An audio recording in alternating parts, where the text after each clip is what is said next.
The Footprints Conversations series feature insights and experiences from accomplished workplace and marketplace leaders who consider their work as a ministry. The Footprints Conversation this week is part 1 on Scarcity and Resources based on 2 Kings 4 verses 1 to 7. It features the widow whose views about scarcity and resources were changed, and her faith moved her from being a widow to become the CEO of a major olive oil company. Please let's welcome Madam CEO to the Footprints Conversations.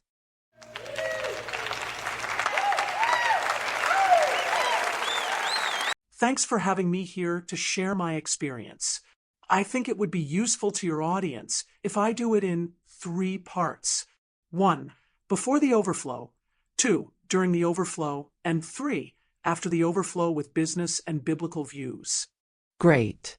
Let's start then from the day before you wake up as a CEO.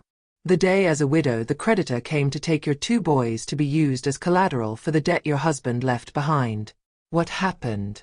It was a painful experience. I have just lost their father. No income, no protection, and I was about to lose them too. So, I rushed to Prophet Elisha, who was my husband's boss before his death, not only for help, but for hope. And you went there expecting to receive some money to help you pay the debt and to save your sons from slavery. Instead, he asked you, "What do you have in your house?" Right. Yes, that was a strange question. At first, I said I had nothing, but then I remembered the small oil we had left. Our only resource, our only asset. And then he told you something you should do that you felt was ridiculous. Yes, not only ridiculous, but I thought he had wanted to get rid of me for bothering him. I thought, just tell me you don't have the money to help us, but to go to our neighbors asking for empty gallons, they may think I lost my husband. And I am now losing my mind. But you went ahead and gathered the empty gallons with your sons from your neighbors. Why did you do that? Faith is foolishness to the unbeliever, but a step of faith can change the situation of the one that believes.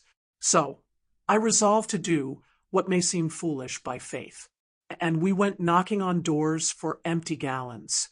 That's real step of faith, blind to ridiculing eyes and deaf to ridiculing mouth. What other lessons will you give to someone in the audience who may be going through extreme loss, need, and uncertainty in life? First, know that sometimes the darkness you are going through is meant to let you see the light brighter. So, don't lose hope although the darkness could be scary and difficult. I was there. Second, seek help and expect that your help will come from your Lord, the maker of heaven and earth. I went to the prophet for help, but he pointed me to someone beyond himself. A real man of God will always point you to your Lord and not to himself. No, that arm of flesh will fail you, but your Lord never fails. What will you tell someone in the audience who wants to go into business but thinks he or she doesn't have enough resources to even start? Don't despise the little resources you may have. You have more than enough. Like my experience, all that the Lord needs is what you may consider as little, ordinary, and worthless oil. Little is much when the Lord is in it. So start the business with the little you have, and you will experience the miraculous if the Lord is in it. Amazing. Worldly theories, laws, systems and practices always go against faith. For example, the law of the conservation of matter says, matter cannot be created.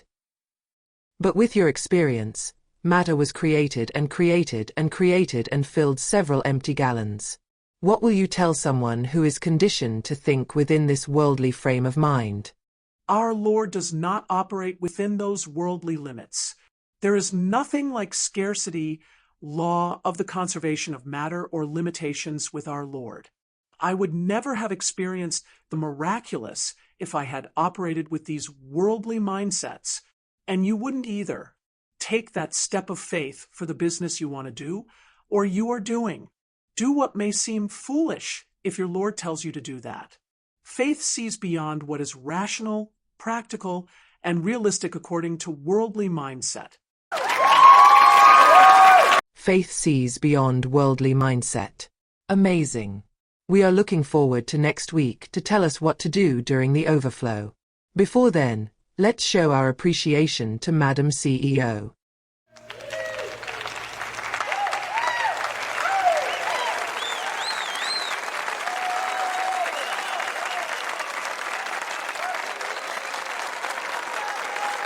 If this Footprints conversation has been a blessing to you, pass it on to be a blessing to others.